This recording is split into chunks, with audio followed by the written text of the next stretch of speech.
The fog rolled in thick and heavy, swallowing the world in a shroud of grey. Helena pressed forward, each step muffled by the damp earth beneath her boots. The lantern in her hand cast a weak, flickering glow, barely enough to pierce the soupy darkness surrounding her.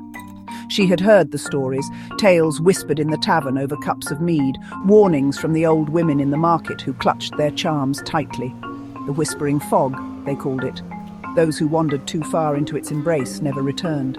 Some claimed it led to another world, others to a fate far worse. Helena never believed in fairy tales, until now. It had started with a letter, a single sheet of parchment sealed with her late father's crest. The message was brief. Find the cottage on the moor. The answers lie within. Her father had died 10 years ago, and yet the ink on the parchment was fresh. A chill ran down her spine as she pushed through the mist. The moors stretched endlessly, their once familiar paths distorted by the fog's tricks. Shadows twisted and danced at the edges of her vision, whispering her name. She ignored them. She had to. Finally, through the haze, she saw it. A small, crooked cottage standing alone in the vast emptiness. Its wooden beams sagged with age, the door slightly ajar as if expecting her arrival. A lantern flickered within, casting elongated shadows against the warped glass windows. She stepped inside, the scent of aged paper and damp wood filling her lungs. The room was sparse, an old wooden table, a chair, a fireplace filled with cold ashes. But it was the bookshelf that drew her attention. Every volume bore her father's seal. With trembling fingers, she pulled a book from the shelf and flipped it open. The pages were filled with his handwriting, a journal. The entries spoke of a discovery, something buried beneath the moors, something ancient. The fog is not natural. It is a veil, a barrier. There is something beneath the earth, something waiting. If you are reading this, Helena, you must turn back. Do not go further. A floorboard creaked behind her. She spun, heart hammering in her chest.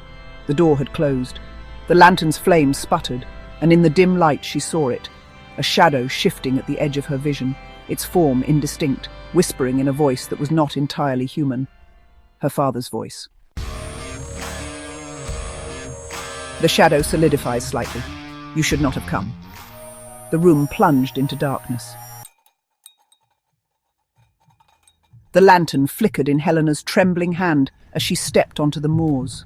The damp night air clung to her skin, and the mist curled around her boots like spectral fingers. Somewhere in the distance, an owl screeched, a sharp contrast to the muffled silence that seemed to press in from all sides.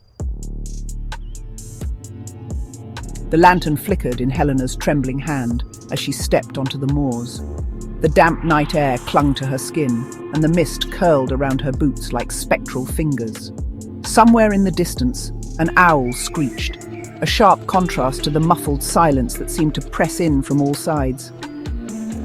The letter had arrived at dusk, slipped beneath her door with no signature, no return address. Just a few words scrawled in a desperate, shaking hand. Come to Black Hollow by midnight. Trust no one. Helena should have ignored it. A sane person would have tossed it into the fire and locked their doors. But the handwriting, it was too familiar. It looked exactly like her brother's. Her brother, who had vanished 6 years ago. Now, the clock was ticking toward midnight, and she was here, standing at the threshold of Black Hollow, where the land sloped downward into a valley of shifting fog.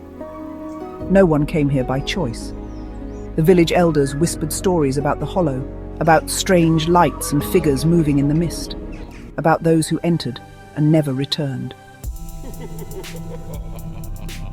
Helena adjusted her grip on the lantern and pressed forward. The further she went, the heavier the air became, thick with the scent of damp earth and something else, something metallic, like rusted iron. Her boots squelched in the soft ground, each step swallowed instantly by the silence. And then a whisper, low, indistinct, somewhere just beyond the fog. Helena froze, every nerve in her body alight with tension. But the mist devoured her voice. The whisper came again, closer this time. Not words, just a hushed breath, as if something unseen was exhaling against her ear. She spun around, lifting her lantern high. The glow barely pierced the fog, revealing nothing but empty, shifting grey. Then, just ahead, a shadow moved, a figure standing deathly still. Helena's breath hitched. The figure took a step forward. The mist parted just enough for her to see, not her brother, not human at all. Helena's grip tightened around the lantern's handle. The figure before her was wrong. Its shape was almost human, but not quite. Its limbs were too long, its posture too rigid, and its head cocked to one side at an unnatural angle. Her heart pounded. Run! Every instinct screamed at her to turn and run, but her legs remained rooted to the damp earth, frozen by fear or something else. Then, the whispering returned. Not from the creature, but from all around her. Countless voices murmuring just beneath the threshold of understanding, threading through the fog like unseen currents. The figure took another step forward. Helena stumbled back, her lantern swaying. The thing paused. Its face, or what should have been its face, shifted. The fog swirled over it, coiling and uncoiling, forming something almost recognizable, almost familiar. Her brother's face. The figure's jaw opens unnaturally. A scream built in her throat, but before she could release it, the ground beneath her shifted. The mud caved like a living thing, swallowing her feet, dragging her down. She fought against it, the lantern swinging wildly in her grasp. The figure lurched forward. Its elongated fingers reached, and something yanked her back. A strong grip, a real human hand. The world blurred as she was pulled free from the sinking ground and dragged backward. She fell onto solid earth, gasping, her heart hammering in her chest. And something yanked her back. A strong grip, a real human hand. The world blurred as she was pulled free from the sinking ground and dragged backward. She fell onto solid earth, gasping, her heart hammering in her chest. He hauled her to her feet just as the whispering swelled, a chorus of hungry voices weaving through the fog. The figure, her brother, or whatever had taken his form, was still standing there, its head jerking unnaturally, as if fighting something unseen. Then it shrieked. The sound was inhuman, tearing through the night, like the wail of something ancient and wrong. The man grabbed her wrist. This time she obeyed. They ran blindly through the fog, feet pounding against the uneven ground. The whispers never faded. If anything, they followed, growing louder, more desperate. Helena's lungs burned. Her mind raced. The man stops abruptly. The man didn't answer right away. Instead, he suddenly stopped, yanking her behind a large, gnarled tree. He put a finger to his lips, eyes sharp. Helena's breath came in quick, shallow gasps. She wanted to demand answers, to scream, to force the world to make sense. But then she heard it. The man didn't answer right away. Instead, he suddenly stopped, yanking her behind a large, gnarled tree. He put a finger to his lips, eyes sharp. Helena's breath came in quick, shallow gasps. She wanted to demand answers, to scream, to force the world to make sense. But then she heard it. The sound of something moving through the fog. Not footsteps, not voices, something dragging. A wet, slithering sound, slow and deliberate. Helena clamped a hand over her mouth, her pulse hammering in her ears. The man beside her remained perfectly still. The dragging sound came closer. A shadow loomed in the fog, shifting, pulsing, its form impossible to define. Tendrils of mist curled around it like living appendages. And then it stopped. Silence. Helena barely dared to breathe. The thing in the mist seemed to linger, waiting, watching. Then, slowly, it receded, melting back into the fog. Helena exhaled shakily. The man beside her remained tense for a moment longer before finally releasing his grip on her arm. "We don't have much time." Helena turned to him, her mind spinning. The man pulled back his hood, revealing sharp, tired features, a jagged scar running along his cheek. His eyes, though, there was something familiar about them. My name is Elias. I made a promise to your brother. And if you want to save him, you need to trust me. The whispers returned, curling through the trees. Helena clenched her fists, steeling herself. Then let's go. Helena followed Elias through the mist, her breath coming in ragged gasps. The whispers hadn't faded. They slithered through the trees like unseen tendrils, brushing against her skin, curling inside her mind. She didn't trust Elias. Not yet. But if there was even a chance that Henry was alive, she had no choice but to follow. They wove through the moors, past ancient trees twisted by time, past broken stones half buried in the earth. The air grew colder. The lantern in Helena's grasp flickered dangerously, struggling against the consuming darkness. Then Elias stopped. Who? S1. We're close, but they know we're here. The ones who took your brother. You mean those things? They are the Hollowed. They were human once long ago. But this place, Black Hollow, it doesn't let you leave the same. If you stay too long, it takes you. Then Henry?